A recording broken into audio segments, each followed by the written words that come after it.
I welcome you all and I thank Aesthetic International for allowing me this platform to interact with you this afternoon.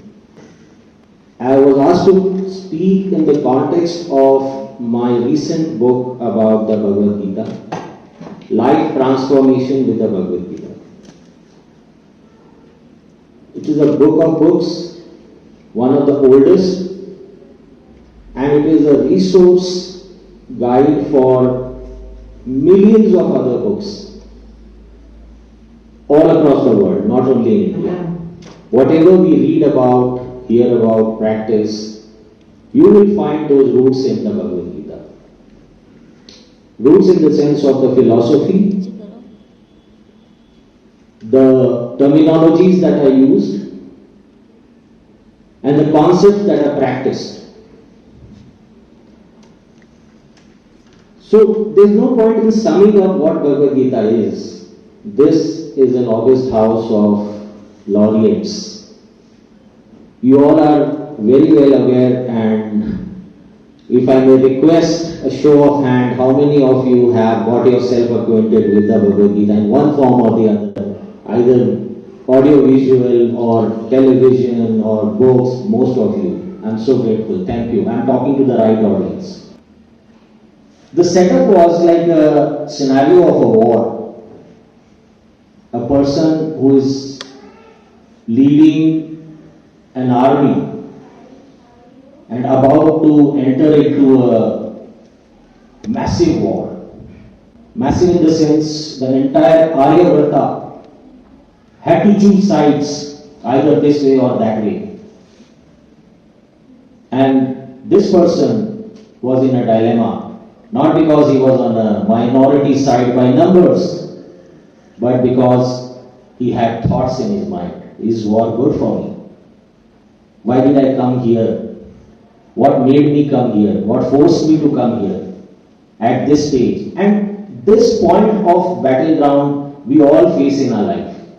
When we are doing anything in life, any relationship, any work, any success, we always come to a point where we think, as Madam Sujata, you recently spoke about, whether I'm on the right track. We always ask ourselves whether I'm on the right track. We need validation. We need somebody to guide us and tell us. At the same time, 100 people will guide you, yeah, you are right, but you may not be feeling that way. Because your inner conscious knows better than everybody else. Am I right on that?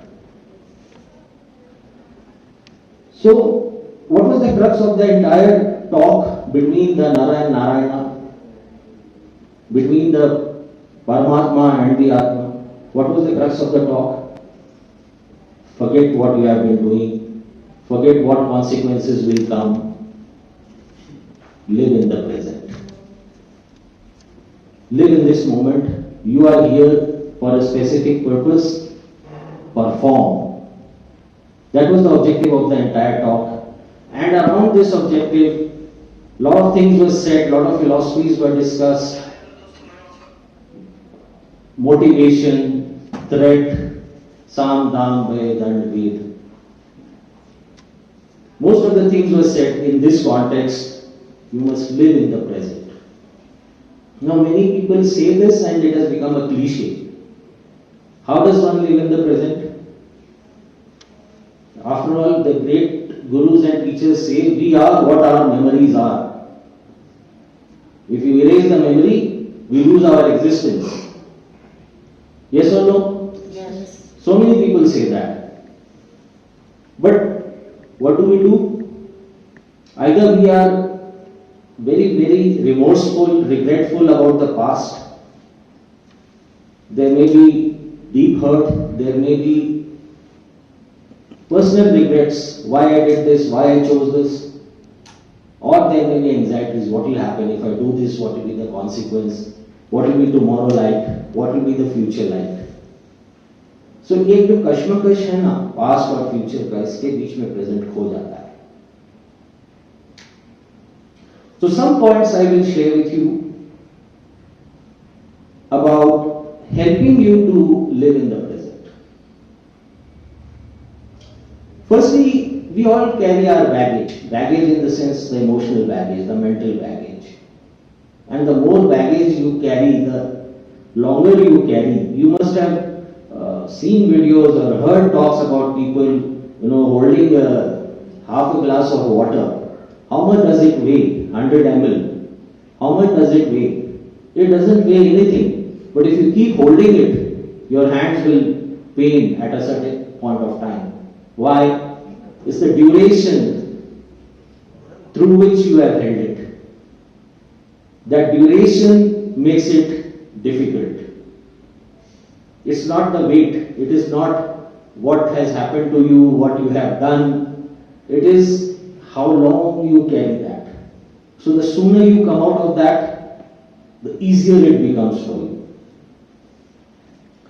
Also, this was emotional baggage. I would also mention that please adopt minimalism as much as possible in terms of the number of things that we possess in our life. You know what happens when you possess things? You can afford it, you can buy. You can buy any number of clothes, you can buy any number of houses. One small house you can spend 50 crores to, even redesign it or modify it. Still, there will be people telling you, you could have done this as well. So there is no end limit of carrying possessions. And when you carry possessions, what happens? You grow on your asakti. What is the asakti? Attachment. You see, there are people who cannot sleep in any other place other than own bed in their own house, not even in another bedroom in their same house. Many people have this problem. This is an indicator that your asakti is so strong and so attached to your bed that you have become a ghost in that bed. If I borrow your coat and wear it, I will not feel myself. Your coat doesn't have my aura, it has your aura. Okay, that's another, a deeper science. So, as much as you can minimize your possessions, it will help you to live in the present. You see, all the saints, what they had one pair of clothes wrapped up in a potli, put up on a stick and hung on their shoulders. Because they have to change their clothes every day. They'll wash one, put it to dry, wear another, and when that old dress has dried up, they'll just tie it in a cloth. That's it. Okay, you cannot be like that. Everybody cannot be a wandering saint. We are family people. We need the basic things. But aesthetic is the word, not flamboyance. Have things which are necessary. Have things that looks beautiful. Have things that are comfortable. But do not get into the trap of showing off and competing about your possessions. Optimistic thoughts. You see, what we think is gradually what we become, and that determines our future action.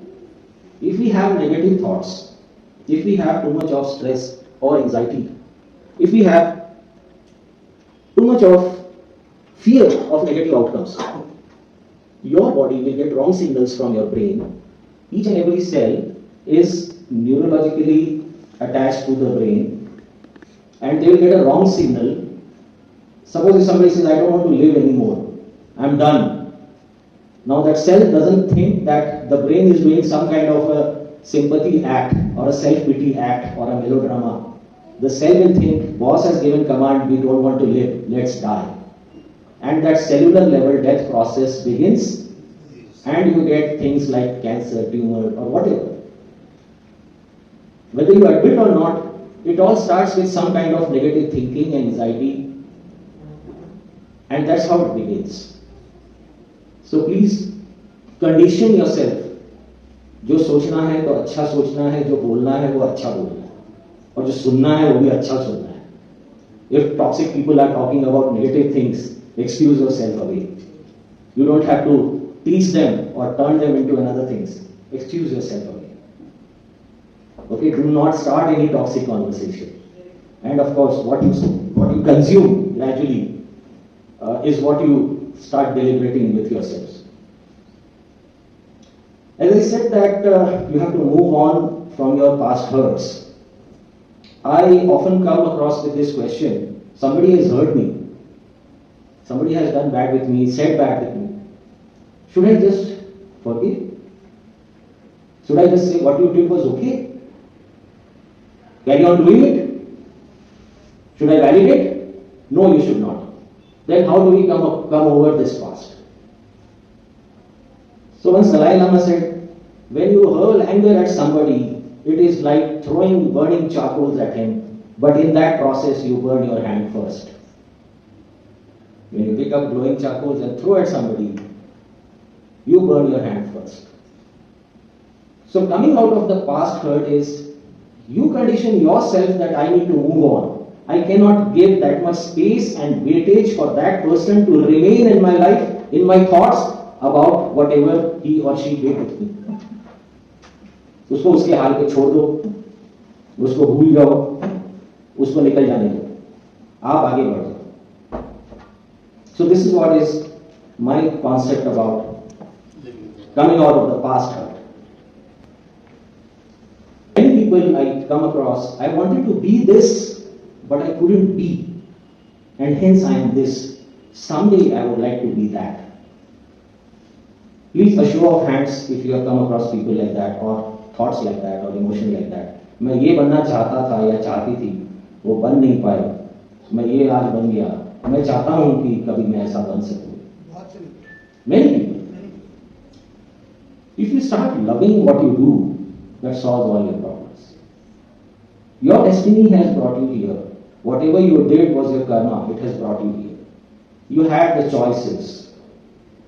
Even when you sought admission in school, even when you took your subjects, even when you picked your curricular activities, you always had an option, a choice, whether to do this or anything else, and you chose this. Please, at least respect your decisions first. You took decisions. You chose certain things in life, and hence you are here. So respect your own decision and start loving what you do. Life will change for you. Do you agree with this? As I said that do not have anxieties about the future, that doesn't mean that if you dream about the future, it is an anxiety. No, it is not. You must dream about the future. You must set goals for the future, because future is what? The next minute from now is future. The next minute from now is future. And you must have the goals for future, something to look forward to. Why grandparents are so happy seeing a grandson or a granddaughter born in the family? They have seen childbirth. They have raised a generation with their own hands. But why do they get that ecstasy? They want to, throw parties and they want to send a message across with a box of sweets. Why do they do this? Because they see a future. In their ripe old age also they are seeing the future in their family. That's what makes them happy. So, yes, have that future ambition and have a plan to acquire that. If you just have a dream, a desire without any plan to execute that, then of course the frustration arises. So have you planned enough? Do a backward calculation. What I want to be 5 years from now. Okay? For that, what all things I want to do. And for that, what all things I want to start today.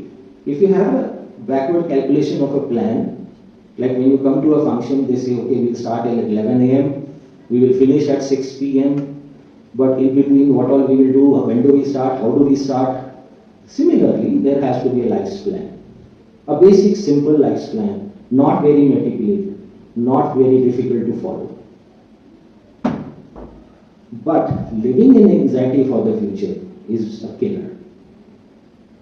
If you are not sure about your actions, your decisions, your plans, bounce them with somebody close to you, discuss with them, remove your anxieties. That is what Arjuna did. He bounced his fears and anxieties with his friend Krishna. In between, I'll take you to one incident in Mahabharata when all the kingdoms of Aryavrata had to choose to take sides. Dwarika could not stay alone. Krishna and Balaram. Now we see the difference between these two brothers. Balaram was unsure of taking action. So he said, I am going on a pilgrimage. I would have loved to join you in war, but it is my design and plan that I have to go to a pilgrimage which cannot be avoided. There is an inner calling, I have to go to the pilgrimage. Now, is that a good action? Had he just stood there, the war would have been decided in one day, or maybe had he mediated, the war would not have happened. Because the principal warmonger was his disciple, Duryodhana. If he just says stop, he will stop. But he stayed away from that decision making. So can you stay away from decision making? No, you cannot. You have to take the decision. You have to take that calculated decision and stay committed. On the contrary, what Krishna did? He also did not take decision which side I want to join.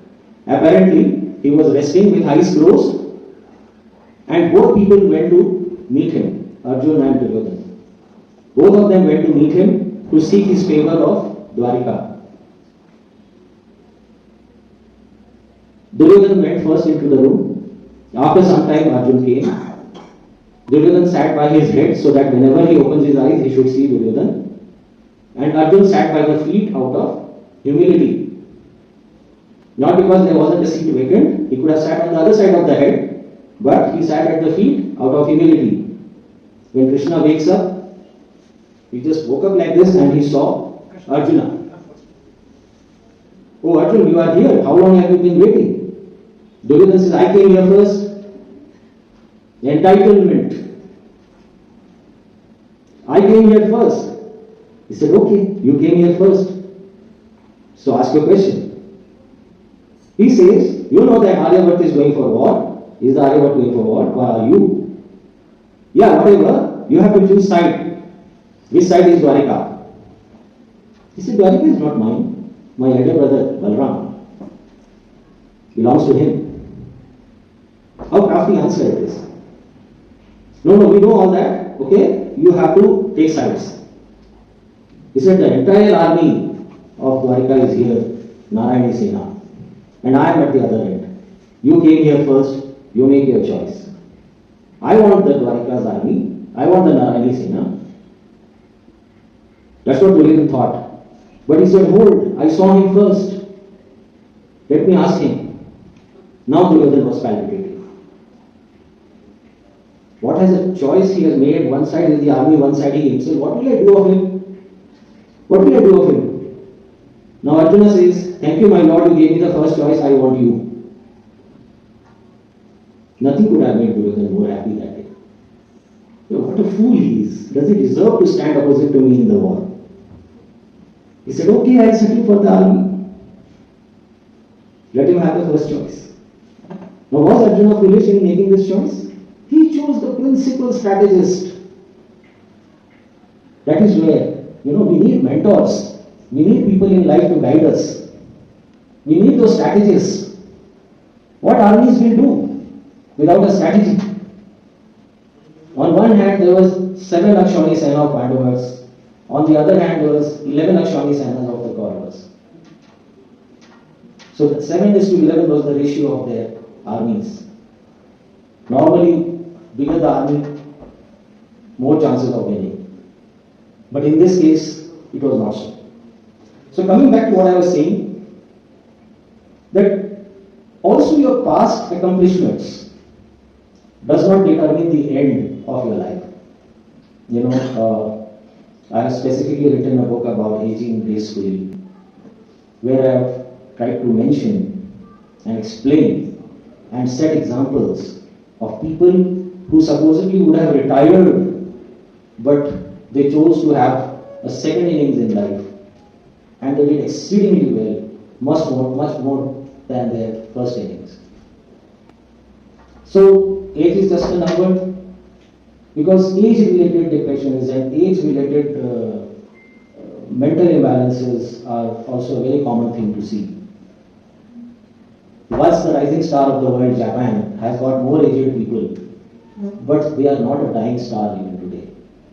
Because the aged people in Japan are so spiritually organized that they know how to handle their age. Hard work, sincere work, smart work to achieve your future goals is important, and when you do that, it is in the present moment. So in the present moment, if you are not just lazy, or you are not just procrastinating, or you are not just daydreaming, but you are actually having a goal, you are setting a goal, you are having a strategy to work for it, and you continue doing your hard work, that is what you need to do in the present. That is what living in the present is all about. Today, when I interact with my own children, things that were taken for granted by me, thoughts that were my beliefs, the morals that were mine, don't work for them. Though they are the best children one parent could have. So yesterday's solution may not work for tomorrow's problems. You have to progress yourself, be progressive. That means you have to be progressive in your thoughts. You have to develop. Don't say हमारे ज़माने में ये होता था, ये आपका ज़माना है, आप हैं, ये आपका ज़माना है, आपका भी है. Once you say हमारे ज़माने में ऐसा होता था, means you have given up. You are no more progressive. तो progressive बनने का मतलब है, you have to accept. You have to accept the change that is happening around you in the society. And you have to live along. So that is also what I mean by living in the present. And, my dear friends, conquering addictions. There are so many addictions that we have, big and small. Not only talking about things that make you on a high, maybe whatever you smoke or drink or eat or chew, not those addictions alone, but power hungriness, greed, ego. These are certain addictions that do not let you progress further. These addictions have to be conquered. This is the self-conquer. You have to conquer yourself before you conquer others. So this is what Arjuna did. He conquered his fears, his anxieties.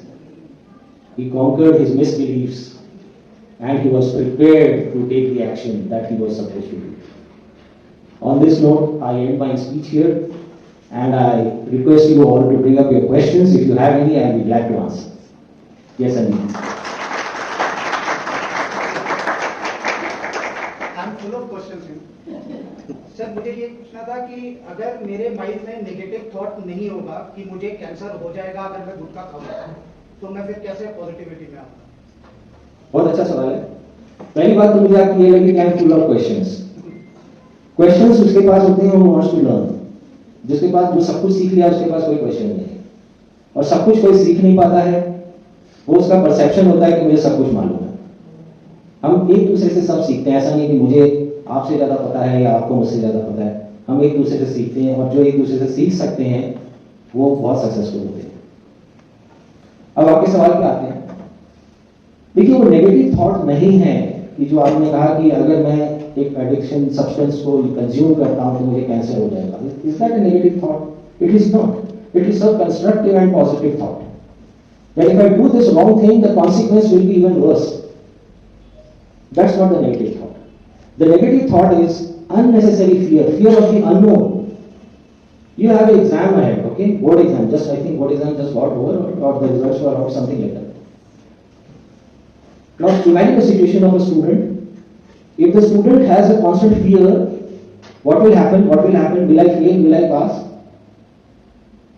And then he thinks, oh, the trend is like that very few students are passing.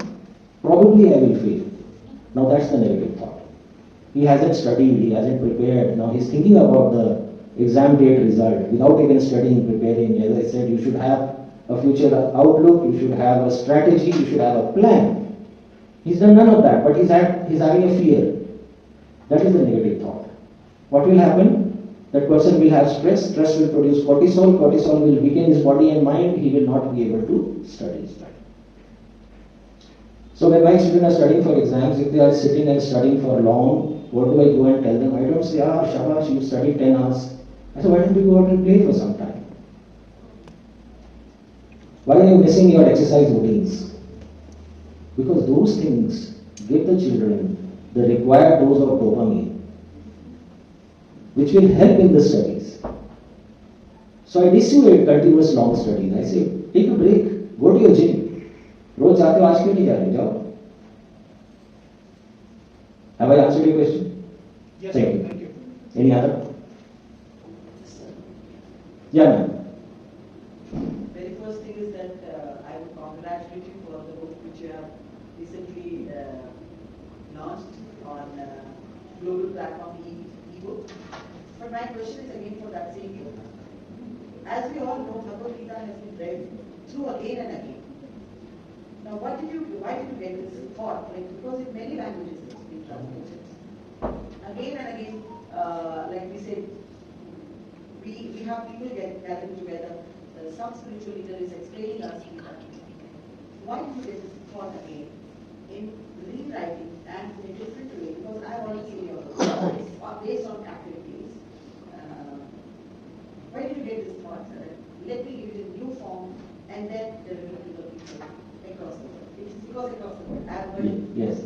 Yeah, you are right. It was digitally launched on last Sunday, and till date more than 100 downloads of the ebooks have happened. So, and most of them is coming from the Western world, from USA and Canada, of course also India included, UK also, and Australia also.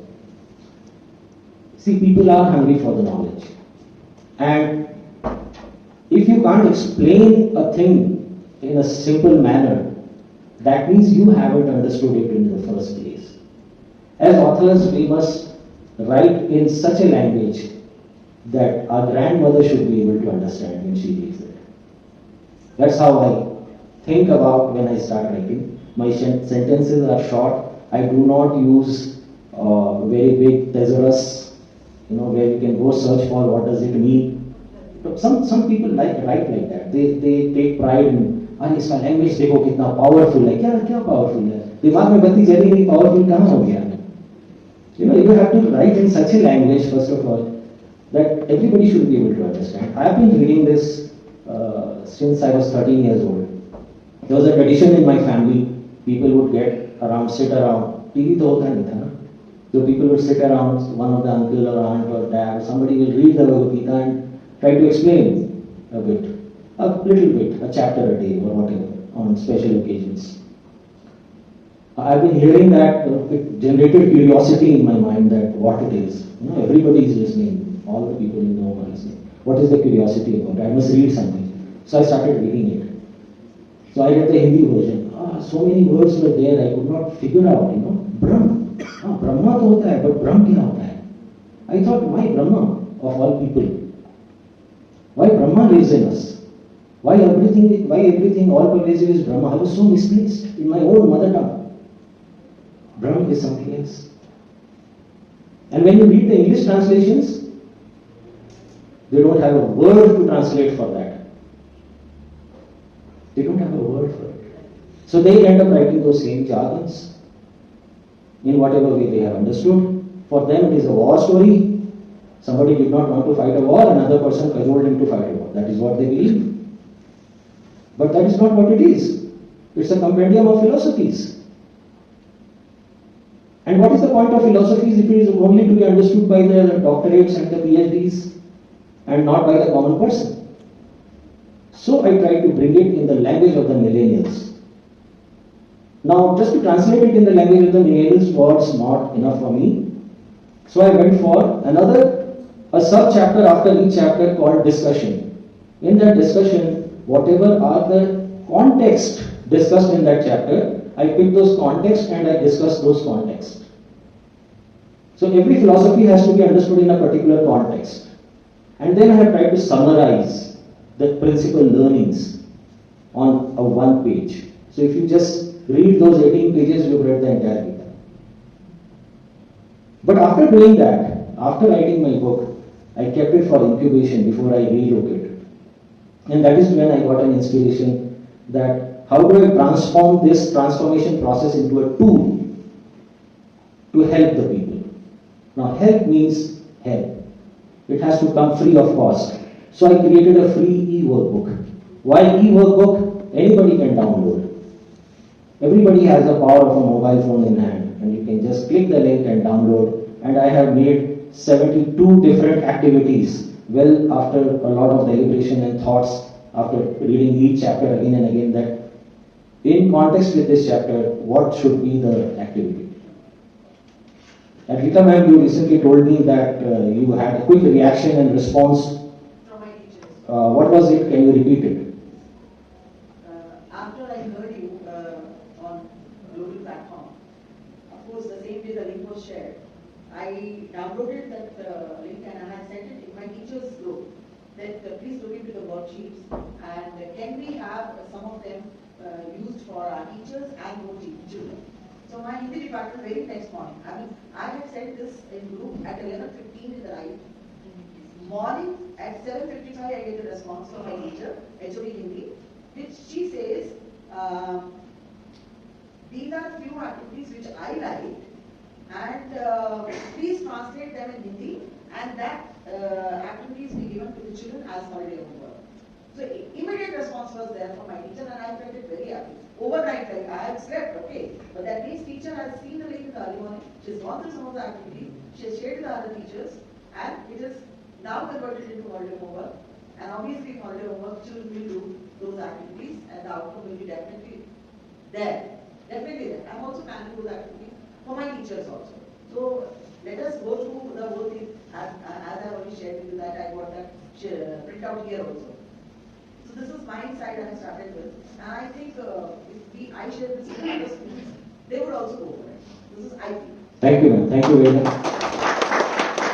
So this is the testimonial of the objective getting fulfilled, that I wanted to bring out that ebook for the people with a genuineness of purpose, that it should reach out to many people as fast as possible. And when this process of transformation should begin, it should not begin after retirement. It should begin immediately. The moment you come across this, the moment you come across the need, it should begin then and there for youngsters, for children. Inculcate a reading habit in them. Once they start reading, they will beat you in knowledge.